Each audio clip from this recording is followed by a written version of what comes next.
नमस्कार। Breaking news में बड़ी खबर आपको बता दें कि बिहार के वैशाली जिला में एक पुलिस ने बड़ा एनकाउंटर किया है, जहां पर 2 लाख के कुख्यात इनामी को शूट कर दिया गया। आपको बता दें कि ये जो कुख्यात आरोपी था, ये कहीं ना कहीं लूट के मामले में फरार चल रहा था और सोने की लूट करता था, जिसमें इसने कम से कम 300 किलो का सोना चोरी कर रखा था। तो इसी मामले में ज्यादा अपडेट के साथ मेरे साथ मौजूद है कैपिटल टीवी के एग्जीक्यूटिव एडिटर राजीव सिंह जी।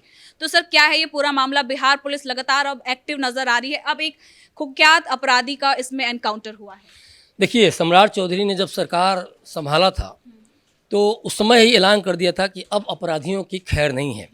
और ये जो कुख्यात अपराधी है प्रिंस, ये सोने लूटने के उस बड़े गिरोह का सरगना था, मास्टरमाइंड था, जिसको सुबोध चलाया करता था।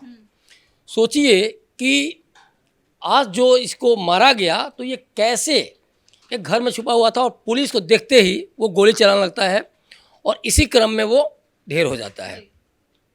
300 केजी जो आपने बताया भी, 300 केजी अब तक इसने सोना लूटा था। मतलब आज की रेट के अनुसार अगर देखा जाए तो 42.5 अरब रुपए का ये लूट है, सोचिए। और 7 राज्यों में इस गिरोह का पूरा जाल फैला हुआ था। अगर हम बात करें कि ये कैसे आखिर 300 केजी सोना लूटा कैसे, तो ये बड़ा चौंकाने वाला है। हाँ, क्योंकि ये बहुत ज्यादा मात्रा में है। 300 किलो कम नहीं होता सर। यहाँ 1 किलो खरीदने में लोग बहुत सोचते हैं और ये 300 किलो की बात है। 10 ग्राम खरीदने में सोचते हैं, क्योंकि लगभग 1.5 लाख पहुंच ही गया है। 1,40,000 करीब में सोना का 10 ग्राम का हो गया लगभग।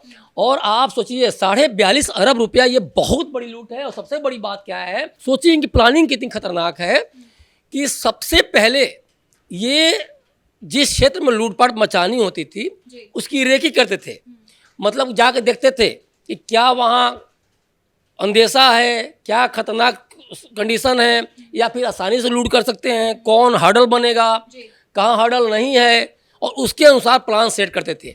उसके बाद ये तय करते थे कि गोल्ड लोन कंपनियां जो हैं उनके अंदर ही जाके, उनके ऑफिस में जाके हमें लूट मचानी है।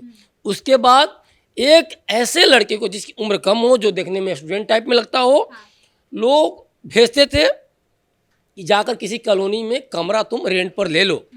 मतलब वो कहीं भी होटल वगैरह में रुकते थे ताकि कोई शंका हो या फिर वो पकड़े जाएं। और इसके बाद 3-4 लड़के वहाँ आसपास फैल जाते थे ताकि कल को कुछ हो तो हम लोग गोली वोली चला के भाग जाएं। और इसके बाद लूट को अंजाम दिया जाता था, घुस के लोग करते थे।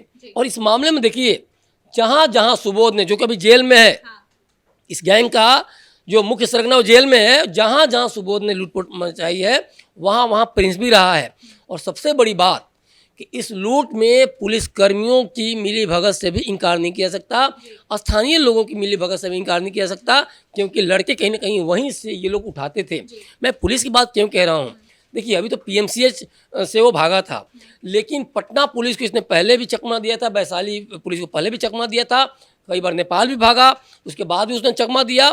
फाइनली वो पंजाब से कभी गिरफ्तार होता है, कभी कुछ। एक सिंपल सी बात है, जब जब पुलिस ने इसको गिरफ्तार किया, कई बार पुलिस के साथ ही ये मरीन ड्राइव पर पार्टी करते हुए, नाचते गाते हुए दिखाई दिया। और इसके बाद इसने मटन चिकन पार्टी भी पुलिस वालों के साथ की।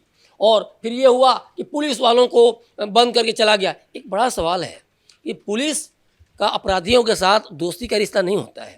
फिर आप डांस करते हैं और वही अपराधी को लेकर जो आरोप लग रहा है, अपराधी ने ही पार्टी दी, अपराधी ने ही डांस किया, तो आपका वो रिश्ता कौन सा था? ये रिश्ता क्या कहलाता है? पहली बात। दूसरी बात कि अगर पुलिस की मिली भगत नहीं होती तो 7 राज्यों में जिस तरह से इसका जाल बिछा हुआ है, कैसे एक राज्य से दूसरे राज्य में जब सीमा प्रवेश करता है, दूसरे राज्य में बिक जाता है, तीसरे राज्य में बिक जाता है, ये कैसे हो रहा है? वाकई सर, क्योंकि बहुत बड़ी मात्रा में इसने जो चोरी कर रखी है। लेकिन ऐसे में आपने जैसे जिक्र किया कि पुलिस की मिली भगत, तो इससे आम जनता के बीच में क्या संदेश जाता है जब भी ये जिक्र आता है कि इस मामले में पुलिस भी मिली हुई है? तो जनता फिर किस पे भरोसा करे?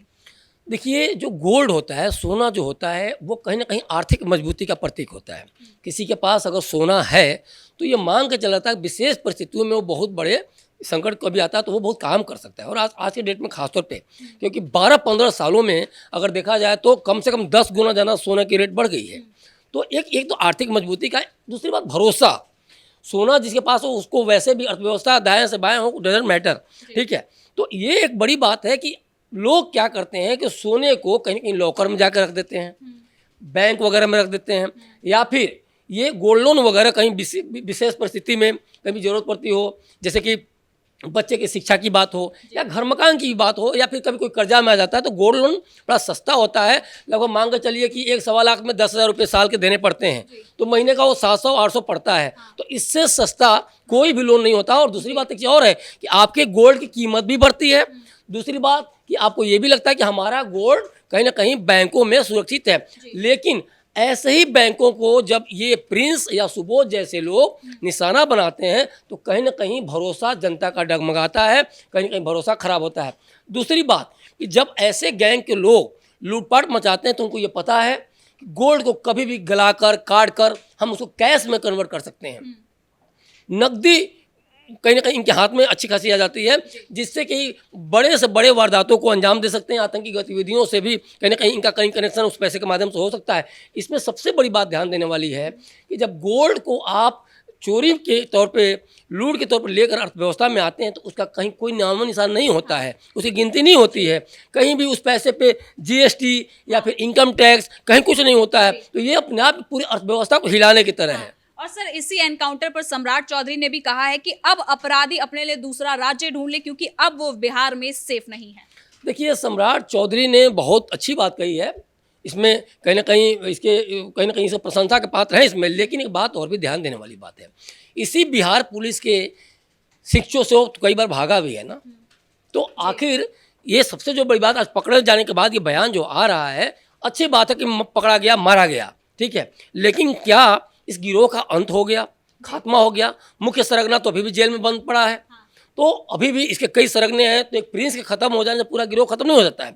सम्राट चौधरी को अब इस बात की तस्दीक करनी होगी, इस बात की बिहार की जनता को गारंटी देनी होगी कि जो और सरगना हैं इस गिरोह के, या जो और लोग हैं, या जिस तरह से गिरोह काम करता है, उस पर वे कब रोक लगाएंगे, कब उन लोगों का भी इनकाउंटर होगा, ये भी बहुत ज़रूरी है। क्योंकि देखिए 42.5 अरब रुपए कम नहीं होते हैं। 300 केजी सोना का जो मैं रेट बता रहा हूँ, तो सोचिए कि कैसे पूरी अर्थव्यवस्था को हिलाने के लिए कैसे लोगों का भरोसा, क्योंकि आप सोना बैंक में रखते हो या फिर एक शादी ब्याह, बच्चियों की शादी ब्याह के लिए सोना वगैरह बहुत काम आता है एक समय में।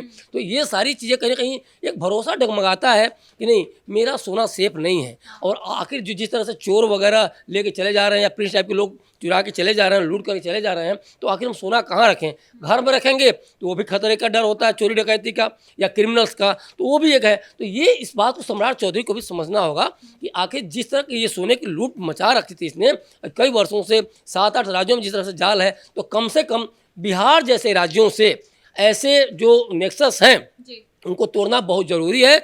क्योंकि ये सिर्फ सोने की लूट के तौर पर नहीं देखा जाना चाहिए। ये इतना बड़ा संगठित अपराध है जो कि आने वाले समय में पूरे बिहार को कहा जाए तो हाशिए पर ढकेल सकता है। क्योंकि जिस तरीके से लोगों का विश्वास कहीं ना कहीं कि भाई बैंक में रखो उसे या फिर लोन लो, तो वो चीज़ें कहीं कि पूरे चाहे बच्चों की पढ़ाई की बात हो, बेटियों की शादियों की बात हो, सबका सब डगमगाएगा इस विश्वास चलते। तो इसमें और भी बड़ी कार्रवाई की जरूरत है। और मुख्य सरगना जो कि जेल में बंद है, उसको लेकर सम्राट पुलिस क्या सोचती है, सम्राट चौधरी क्या सोचते हैं, ये बहुत ज़्यादा जरूरी हो जाता है। हाँ सर, एक सवाल और लेना चाहूंगी क्योंकि इसी दौरान सम्राट चौधरी ने एक और बात कही थी कि राबड़ी देवी नाम बता दे, अपराधियों की एक लिस्ट दे दे, हम 24 घंटे के अंदर उस पर कार्रवाई करेंगे। देखिए, राबड़ी देवी की अगर बात होती तो राबड़ी देवी के समय में लालू यादव जब मुख्यमंत्री भी हुआ करते थे, तो उस समय कई सारी चीज़ें, कई सारे केसेस को लेके आया कि उनका कहीं कहीं उनको संरक्षण प्राप्त है। तो खैर इस पर आरोप प्रत्यारोप राजनीति से ऊपर उठ के इस बात पर ध्यान देना चाहिए कि जो 300 केजी का जो सोने का जो लुटेरा है वो आज इस तरह से ढेर कर दिया गया,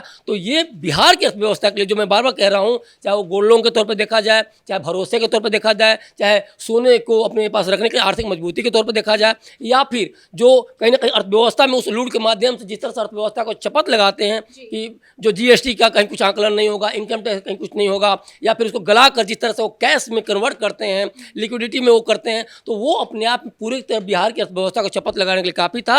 और जो मैं कह रहा हूँ बार बार, ये 42.5 अरब रुपये की जो एक तरह कहा जाए, ये जो मोटा मोटी कहा जाए तो जो ये लूट है, तो अपने आप में बहुत बड़ी लूट है। और ये पूरे बिहार के लिए कहा जाए तो, या फिर वैसे लोग जो कि विशेष परिस्थितियों के लिए सोना को कहीं ना कहीं लोन के तौर पे वो करते हैं या फिर लॉकर में रखते हैं, उनके लिए बहुत बड़ी राहत की खबर है। बहुत बहुत धन्यवाद सर इन तमाम जानकारी के लिए। तो कुल मिलाकर बिहार के वैशाली में एक बड़ा एनकाउंटर हुआ है जहां 2 लाख के कुख्यात इनामी को शूट आउट कर दिया गया। ब्रेकिंग न्यूज में इतना ही। कैमरा पर्सन कुणाल के साथ मैं सृष्टि शाह।